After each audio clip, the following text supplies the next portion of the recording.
Hello guys, this is Vysh. So today is Sunday and we are discussing the current affair MCQ and today is episode 77. 2023 students, it's high time you get serious because everything which is related to your preparation, the economic survey, the budget, the notification, the form filling, everything is done and now it's time for you to get serious and study. Okay, if you want a test series for the next 100 days and study, that is also available, and please take it seriously. Okay, if you're not preparing for 2023, then you don't have to worry. You can start with foundation videos, but I'll recommend even 24-25 students to watch the OTR filling form, how to fill the form, and OBC certificate, then test series, how it works, everything. If you watch it now, then your study will be very easy. Okay, what happens to students is they directly take Lakshmikant, Spectrum and all and start by hearting without knowing later when February notification comes what all documents I need, what is this OTR, how will I fill the form, what all documents I need, how will I claim age relaxation. You know nothing about this, and that time you become like panicked. Okay, and your preparation will be affected.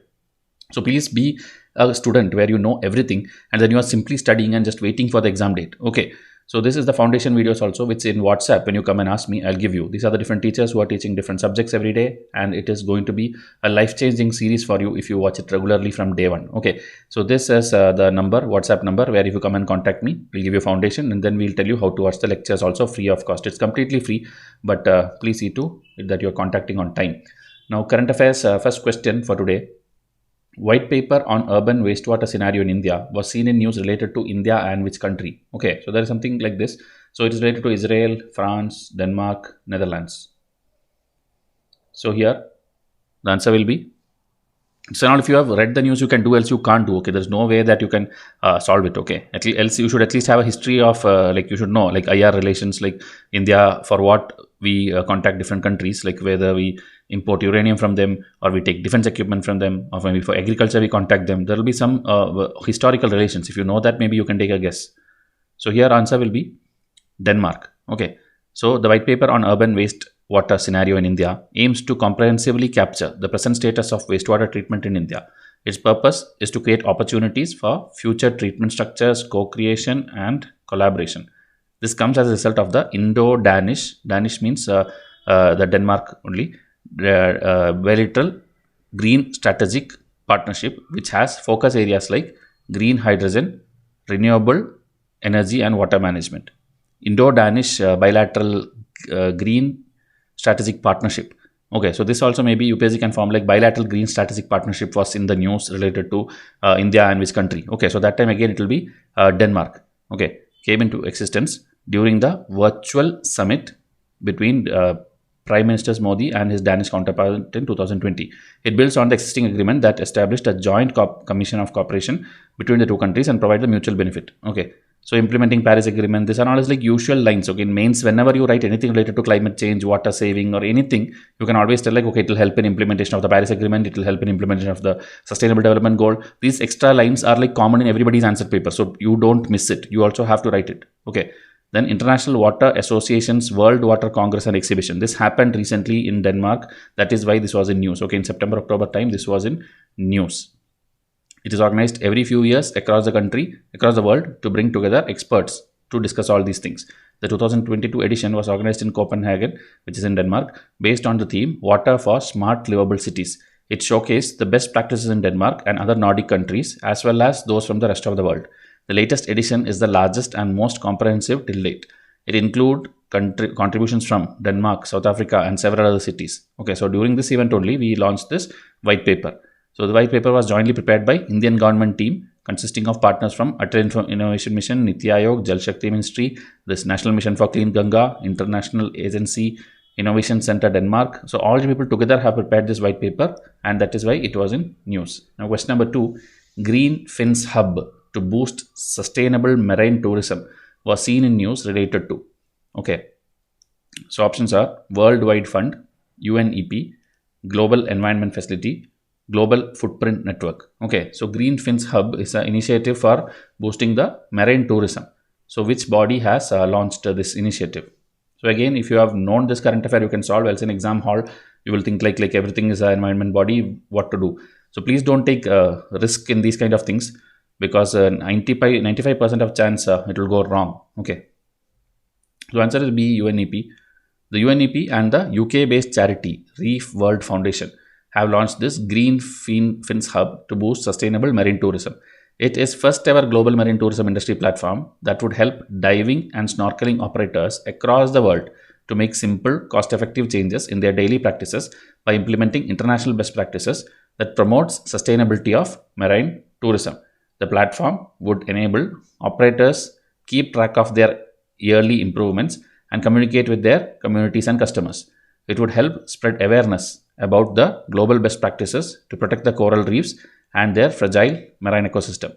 So this community forum in this platform would enable operators to discuss environmental issues, share best practices, raise the industry needs to the governments, non-profits and overall industry.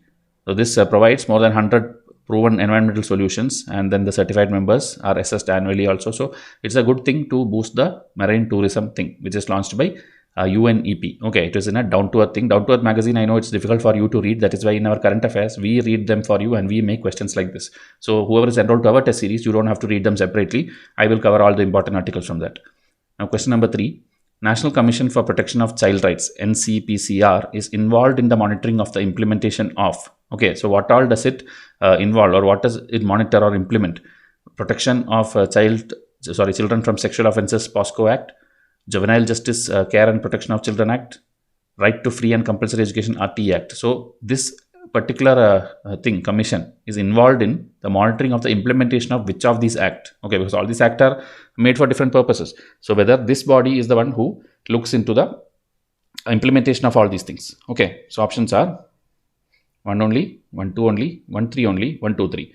So here 1 is common in everything. Okay, so that you would have guessed also, because protection from children and protection of children is obviously matching. So this is there in the answer. Now you are confused between 2 and 3, and that is where in UPSC hall also you will take time. So the more time you take, one extra question will be solved by your person who is sitting next to you. Okay, so that is the speed is what you have to develop. Okay, when you see a question, immediately you should know whether you can solve it or not solve it. Don't spend more than a minute or a minute and a half on a question. Okay, then you will not be able to reach the cutoff. So here answer is D, 1 2 3, all of them are there. So this, if you see, is a statutory body that is made by an act, obviously. So act is given here, and it is its purpose is to protect the child rights and other related matters in India. It is involved in all these 3 acts. Okay, it's taken from their website only. These lines are taken from their website only. It is also involved in examining and reviewing the safeguards provided by and under any law for the protection of child rights and recommend ways to improve their implementation. So here now what happened is, this NCPCR has revamped the e-Bal Nidan portal to include more features that would ease the task of complainants, as well as NCPCR and SCPCR in dealing with the complaint. So there is some portal there, they have added some features. That is the thing. Okay, so what it is, how it is, and UPSC is not going to ask you, but that is the reason it is in news. So when it is in news, you have to know the back story of it. Okay, what is NCPCR and what and all that we have already showed you in this question and the previous explanation part. Okay, now question number 4. Which of the following are true about National Logistics Policy, NLP? The policy was announced for the first time in Union Budget 2020. India's current logistics cost as a proportion of the GDP is some 3 to 4%. For this, you have to read the economic survey which came. So in that, you will know whether these kind of things are true or not. There or in current affairs also. So you should know a rough idea. Okay, like whether it is 3 to 4%, whether it is 30 to 40%, whether it's 300 to 400% of GDP. So how much does each thing hold? Okay, like whether our agriculture is this much percentage, industry this much percentage, our service sector or IT is this much percentage. That at least a rough figure you should be able to tell. So 1 only, 2 only, both 1 and 2, neither 1 or 2. Even in your mains answers, you can write like in our India, like logistics is currently this thing. Now we will implement those 2 new policies, then it will increase to that much percentage. So that level writing, okay, with numbers, that is what you have to master. When you join any test series or anywhere, please see to it that you are able to note down data and by heart it and then recall it later also in the exam hall. Okay, that is your skill as an aspirant which you have to develop. So here the answer is National Logistics Policy. Answer is A. Prime Minister Modi recently launched the National Logistics Policy. It was first announced in 2020. That is correct only. Okay. What is its aim? To bring down the logistic cost, which in turn would improve efficiency of various sectors of economy. It aims to promote smooth movement of goods. Logistic means that only. Okay, movement of goods. So here if you see, it will integrate different systems, different ministry, continuous monitoring, put more fund, that and all is general things. And here if you see, India's logistics sector provide job for more than 22 million people. This and all you have to write down. Okay. The sector is complicated as it's regulated by more than 20 government agencies, 40 partner government agency, 37 export promotion council, 500 certifications. So this much complicated the processes. And India's current logistic cost as a proportion of GDP is 13 to 14%. Okay, the logistic cost. So the Indian government is planning to decrease it to a single digit. So we are trying to decrease it because too much cost is taking just handling exports and movement. So Indian government is planning this. The sector present market size is 160 billion US dollar. Its improvement can ensure a 10% decrease in indirect logistic cost and increase the growth of exports. So that is what we are aiming through National Logistics Policy, which was first announced in 2020 budget. Now, last question: which of the following are false about Prime Minister's Employment Generation Program, PMEGP? It was launched by PM Modi in 2015 by renaming the erstwhile Rural Employment Generation Program, meaning something was there and 2015 PM Modi renamed it. Now, the second one, National Skill Development Corporation is the nodal agency involved in the implementation of this scheme at the national level, meaning who is the nodal agency. So these are the two statements, and options are one only, two only, both one and two, neither one or two. So always I tell you, whenever you study a program or a scheme, you have to know few things. One is what is its ministry, which year it came, then whether we have like existing something we have merged or renamed and made that, then what are the basic features, or whether India is the first to implement such a kind of thing, or whether we have copied from some other country.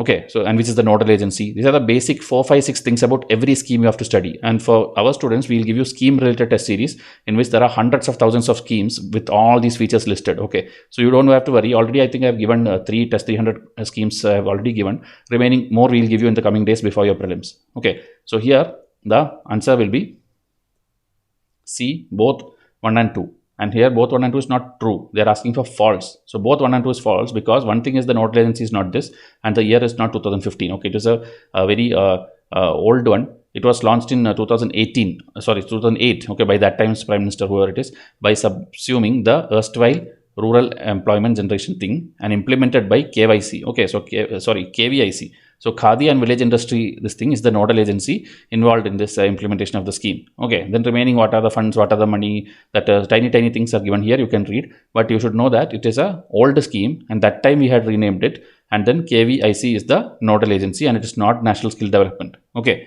so this is the thing, and it's about the employment generation in our country. Okay, now MSME Minister inaugurated 72 units assisted under this thing and disbursed margin money subsidy. Okay, meaning the beneficiaries, they are getting their subsidies and all these things. So that is why it is in news. So please practice maximum number of questions for current affair. You have to read newspapers, solve previous year questions, and do a good test series and be observant. Okay, you should be interested personally in what is Manrega scheme, what is the logistics schemes, what is happening in our country, how is import export startups going on. Everything you should be interested, not like for the exam you are simply by hearting it. So that current affairs separately, if you want PDFs, that also is available in different packages, and even science and tech, history, geography, everything we are giving separate packages now because prelims is nearing. Please WhatsApp me and try to enroll, and please double your score. Okay, we want the best students to clear prelims, and then we will see the mains also, and we will easily give you ideas to clear that as well. Okay, so please watch all the videos. Tomorrow Monday I will come up with the history plums MCQs. So till then, thank you and have a nice day.